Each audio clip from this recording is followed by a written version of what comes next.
Our main initiatives for this year at Huiling were to continue what the previous Links leaders did, which were the three classes: sports, arts, and dance. We had great success. Most times, all three classes would have people very excited to do it. Our own initiative, being the end-of-year celebration of service, also had a large number of people show up. So we're a consistent group of people that go there every week with the same ideas, with the same goal in mind.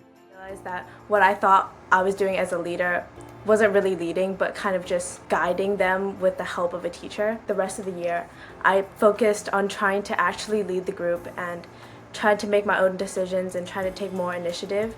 And I think that's really what made me grow as a leader. After frequently visiting our locations, our actions and our involvement means so much to them. It makes our teams definitely put more effort into what they do because they know it's actually leaving a positive impact